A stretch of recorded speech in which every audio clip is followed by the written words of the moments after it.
चलिए एक भक्त भाई के दरबार में गए और क्या कहा, क्योंकि आदि शक्ति को पहले याद करना बड़ा जरूरी होता है। ये मॉनिटर नहीं बज रहा है, एक बार देख लीजिएगा यहाँ पे पीछे वाला मॉनिटर बंद हो गया है, थोड़ा सा एक बार देख लीजिए। कि माटी के मूर्ति से तकेली मुस्काई के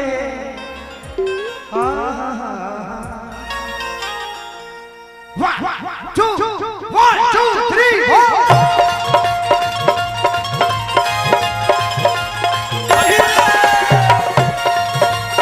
ताली बजा के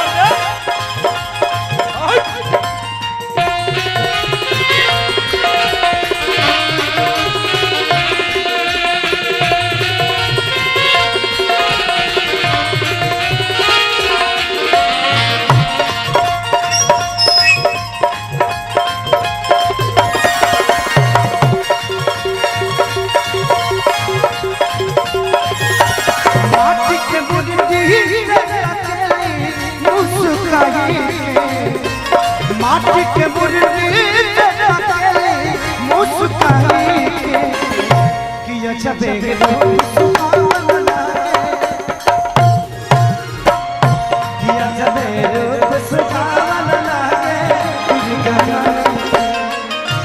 माटी के मुर्गी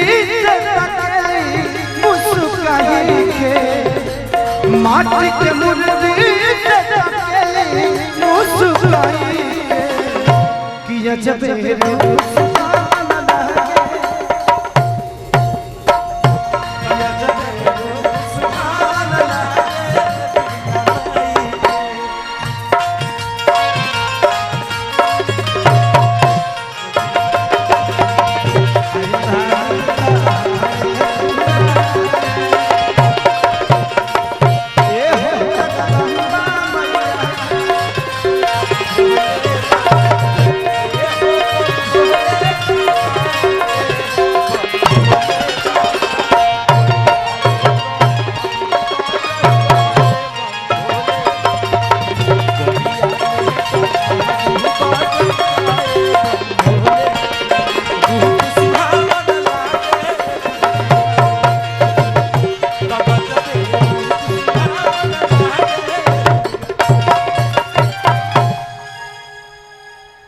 हो गई, मजा मिल गई।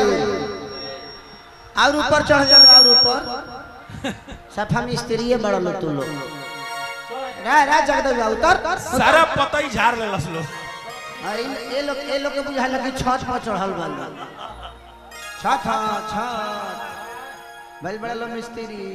अब होगा लो तू लो तो जइबे करबा, नीचे वाला सन के चरण के का दशा होई। बासवा के कपार में मन ढुके कोनो कोई नगर कहीं एडजस्ट कर गइल त आदमी बन जीवा लो। कि यहाँ की खाती आग बाड़ी अरे पानी खाती पानी कि यहाँ की खाती आग बाड़ी पानी खाती पानी आदि खाती आग बाड़ी पानी खाती पानी जे जैसे चाहे वैसी मिले माता।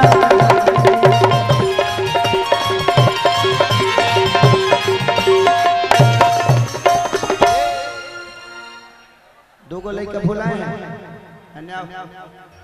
अवश्य हम के खोज ही खती आई बानी।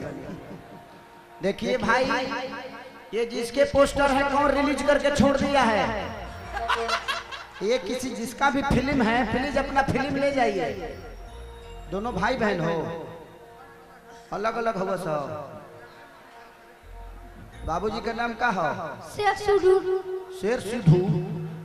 बुझाता जे तू अपना मन से भागल बा, वही हिसाब से बतियावता। कोई बात नहीं बेटा, यहीं पे रहो। माई आई है? माई नहीं आई है, घर देख ले बड़ी। हाँ तोर घरों पता नहीं है तो तू थारी माई के ने क्या करे बड़ा जो हमें घर पता नहीं है तो अच्छा यहीं पे रखिए। कल तुम लोग चले जाना घर अपने, तुम्हारी मम्मी पापा दूसरे प्रोडक्शन के तैयारी में होंगे। मेहनत में डालो। हाँ तुम लोग भुला भी जाओगे तो वो खींच देंगे, वो चिंता मत करो। तो सर फिल्म रिलीज हो जाएगी। कि यहाँ की खाती गदारी पानी खाती पानी जे जैसे चाहे वैसे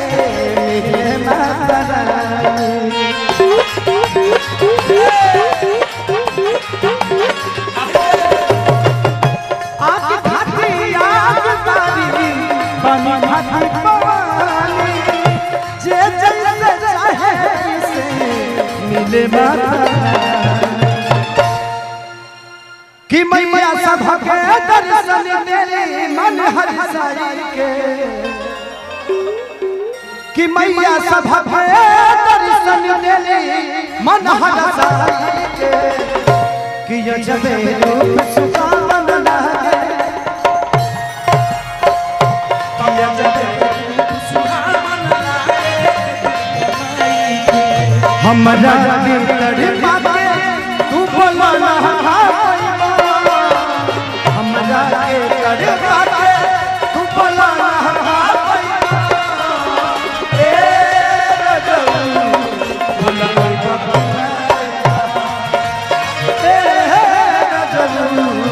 बोला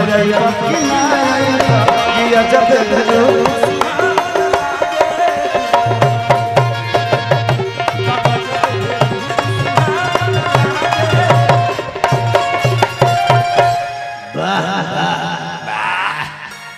कि जब से बैठली मैया अरे के पंडाल में अजबे के मुरझा देखा बड़े प्यारे लाल में। वहां से महिलाओं को हटा दीजिए, प्यार से इनको इधर बैठा दीजिए। महिला जितनी हैं, बच्चे जितने हैं छोटे छोटे, आप लोग थोड़ा सा पब्लिक को शांत करके और वहां से महिलाओं को हटा दीजिए। आराम से प्यार से, छोटे छोटे बच्चे हैं, किसी का नुकसान ना हो। हम लोग यहाँ मनोरंजन के लिए आए हैं, प्यार के लिए आए हैं, कोई नुकसान के लिए नहीं। महिलाओं को भीड़ से हटा दीजिए। जो भी महिला है इनको इधर बैठा दीजिए या यहीं पे बैठा दीजिए। ये जमीन खाली है ना, यहीं पे बैठा दीजिए, यहीं पे बैठा दीजिए। हेलो, या साइड में कहीं बैठा दीजिए महिलाओं को, वहां से निकाल के महिलाओं को इधर कर दीजिए। क्योंकि ये मानने वाले लोग में से नहीं है, ये लोग प्यार करने वाले लोग हैं और प्यार में कुछ भी कर जाते हैं, है ना। हम समझ रहे हैं प्यार। इतना प्यार काहे के लिए कर रहे हो कि नुकसान कर देते हो भाई, ओवर कर देता लोग। इसी प्यार ने मेरा नेपाले में 4 गो गाड़ी जलवा दिया। इतनी मोहब्बत है, ये गाड़ी तक जला देते हैं।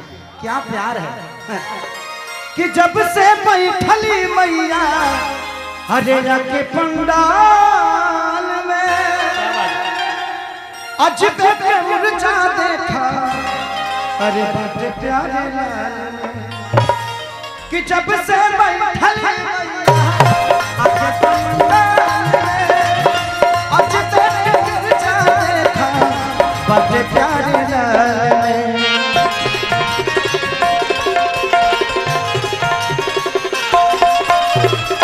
जब से बैठली मैया आके पंडाल में अजबे के मुरझा देखा बड़े प्यारे लाल। एक काम करिए, महिलाओं को हटाइए मत। हेलो, महिलाओं को यही बैठा दीजिए। हेलो हेलो, यही बैठा दीजिए। वो बेचारी देखने के लिए आई है, यहाँ बैठाइए, यही बैठा दीजिए, कोई दिक्कत नहीं होगा। ये उपद्रव नहीं करेंगे, ये बैठ कर देखेंगे। आप लोग बैठ जाइए, यही कोने पे सब पकड़ के बैठिए, बैठिए। थोड़ा सा पीछे हो जाइए, मंच को खाली करिए। थोड़ा सा पीछे, थोड़ा सा पीछे, थोड़ा सा पीछे हो। आप लोग बैठ जाइए। ये महिलाएं हैं हमारे देश की, ऐसी महिला है कि इनके बिना पूरी दुनिया अधूरी है और इनका सम्मान बहुत जरूरी है। आप लोग यही बैठ जाइए, प्यार से बैठ जाइए। जितने महिला हैं आप लोग बैठ जाइए। बैठ जा भाऊजी, भाईजी बैठ बैठ बैठ बैठ बैठ। कि अजबे के मुरझा देखा अरे बाटे प्यारे लाल में कि खेसरिया सब कुछ पवनस देवी भजनिया गाए कि खेसरिया सब कुछ पवनस देवी भजनिया गाए कि अजबे रूप सुहावन लागे गजबे रूप सुहावन लागे दुर्गा, गजबे रूप सुहावन लागे दुर्गा।